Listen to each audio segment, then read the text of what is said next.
Carnations are beautiful and often smell fantastic. And here's a pinkish color. And for pressing, they're a little thick, especially the bigger carnations.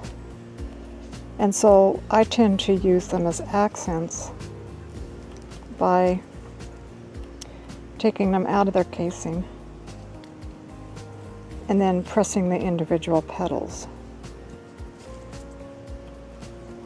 and then using them as accents. You can fan them out in your arrangements. They have an interesting edge on them. And I really like the different colors. This is fun. This is a verbena. I'm not sure what the real name is, but I kind of call it a candy cane. And when I press them, I'll either press them like this,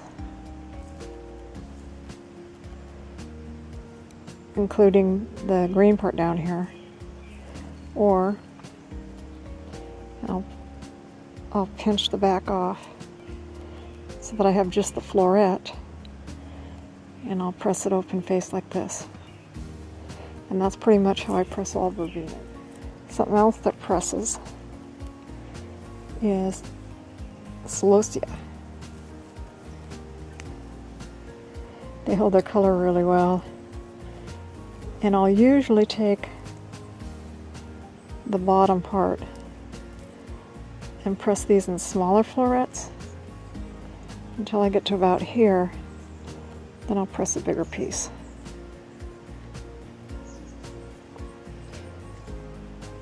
They have wonderful color and kind of a feathery plumage about them. This is a coral bell, and while most people buy them for their foliage, this foliage isn't very exciting, at least not as far as how a lot of them are, but I want them for the flowers. And what I do with these is I press them in pieces like that because I use them in small arrangements. This is a mainstay. I can't live without coral bells. And then I'll either use this whole section here, or I'll use the individual floret, or a piece like that. So I'll further refine them,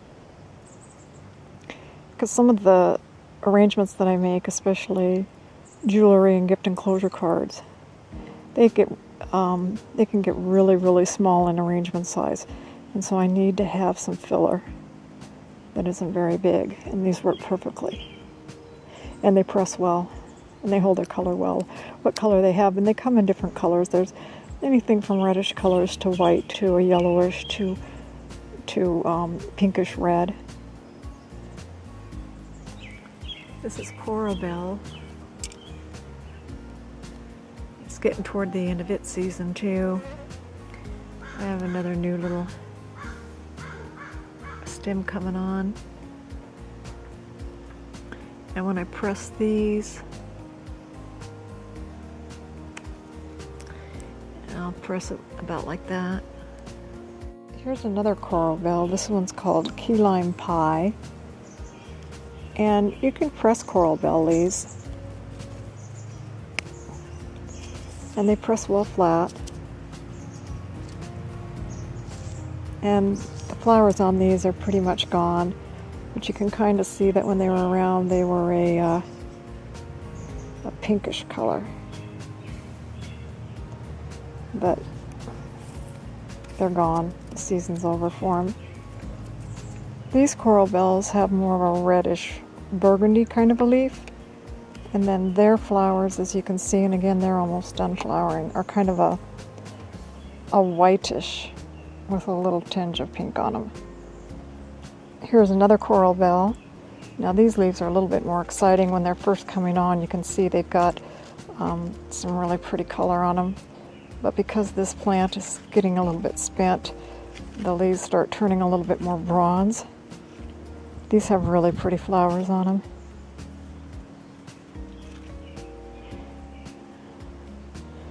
The buds are more of a pinkish fuchsia red color.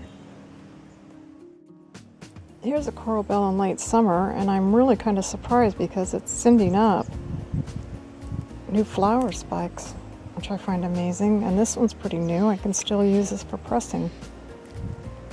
And I absolutely love coral bells, so I'm going to get a few late season opportunities.